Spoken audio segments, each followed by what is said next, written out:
The good book says that we should be anxious for nothing, but in prayer and supplication make our requests be known unto God. For fear and panic creates pandemonium, creates stress, creates worry, cause us not to be in the best stable mind, and hence our thought process becomes chaotic. And when we are around persons and we can't think straight, we realize we release a certain energy. And if that energy is feedback, the whole atmosphere, the whole area becomes a state of unrest. I want to point out to you a story. You may know it, you may not. Nevertheless, there are principles here that we can look onto. In 2 Kings 4, 1-7, we see where a woman, which she was a widower, she had 2 sons. Of course, her late husband would have passed on.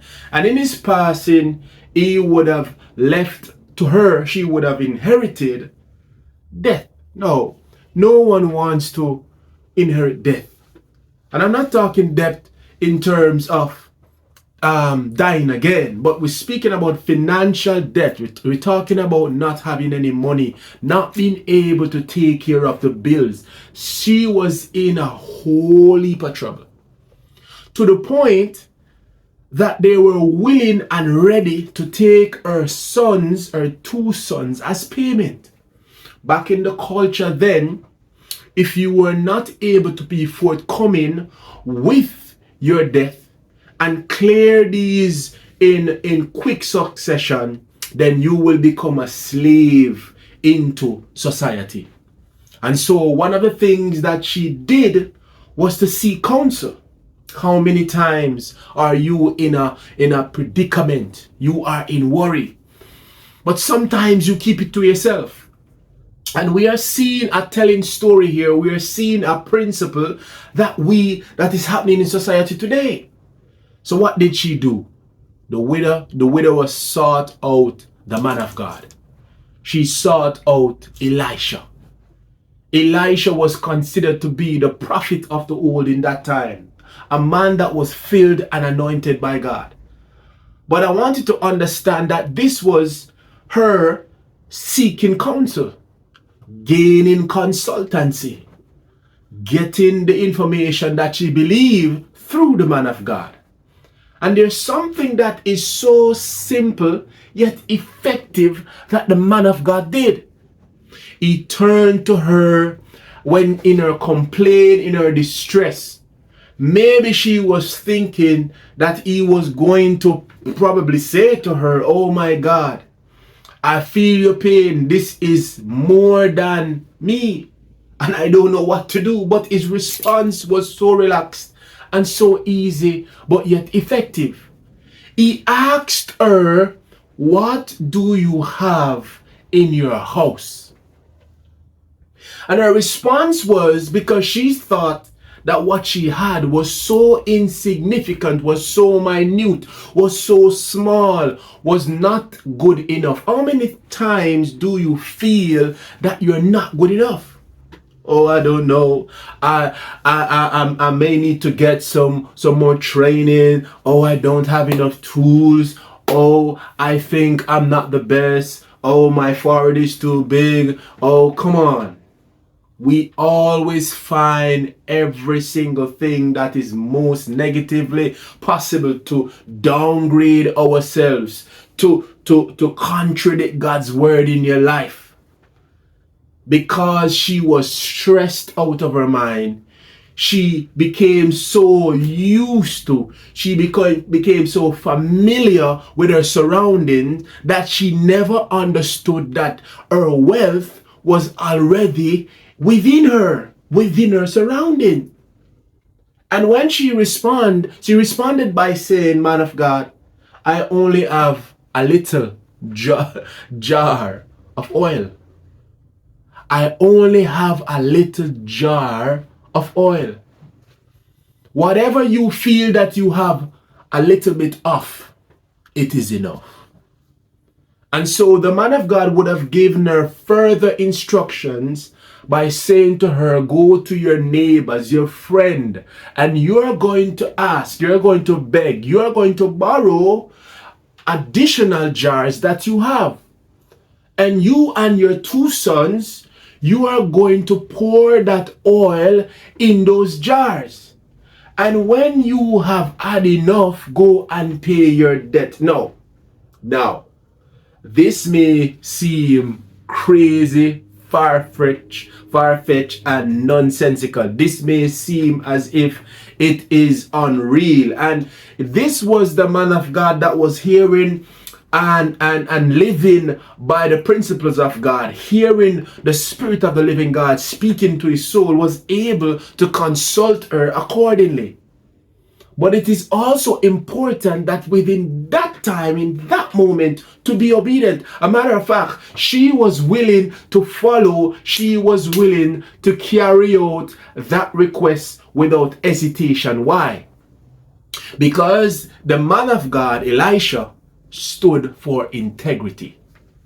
He stood for a man that when he spoke, there is manifestations that follow. So many persons had experience. His name was renowned throughout the land. So in essence, when he now speaks and gives instructions, there is no need to really second guess. As funny, as weird, as crazy as it sounds.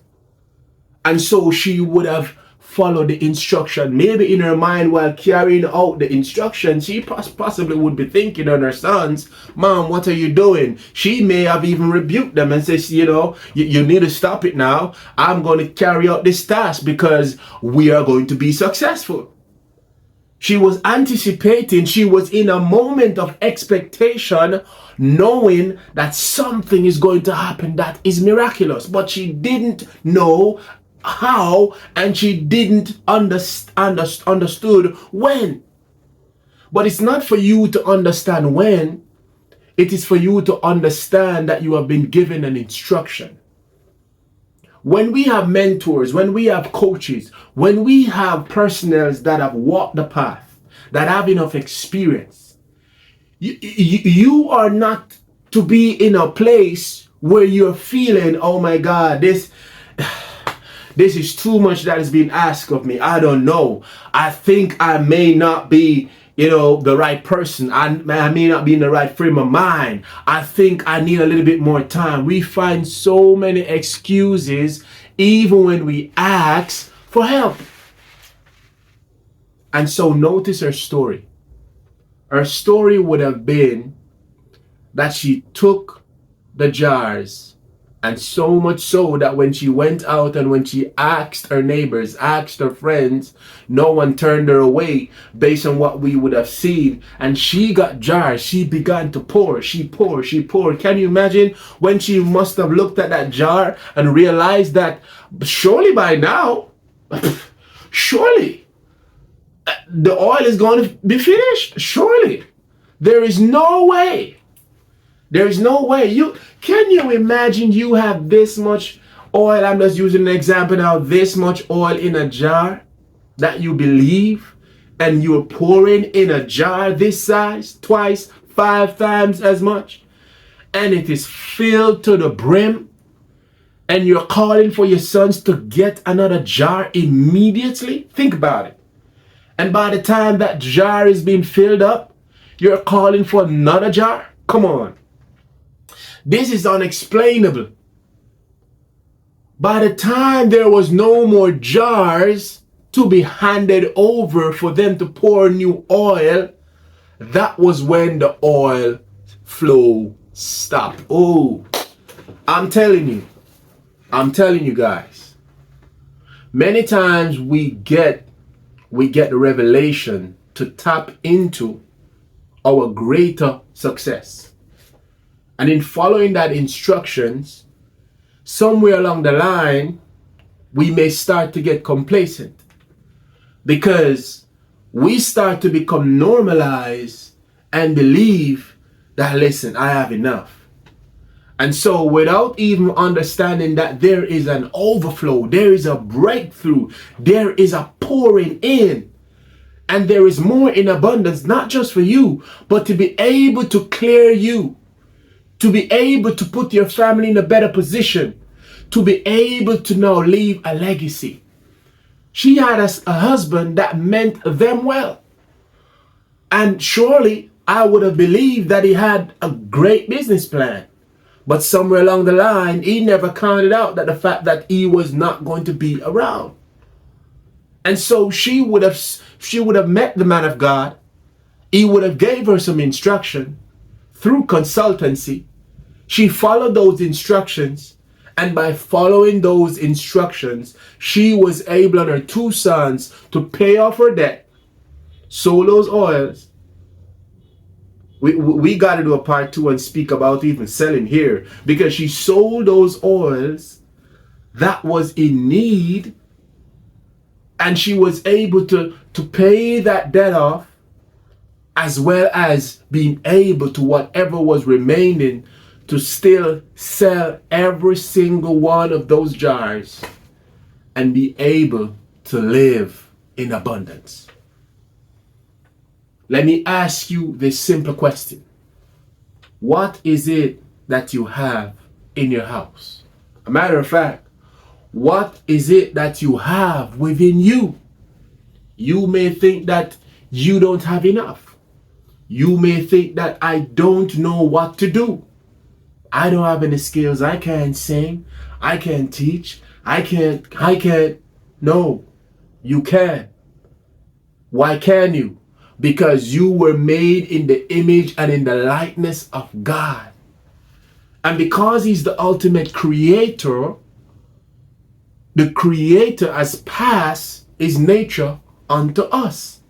So that means that we also have the ability to create. My question is, what will you do with what you have within you?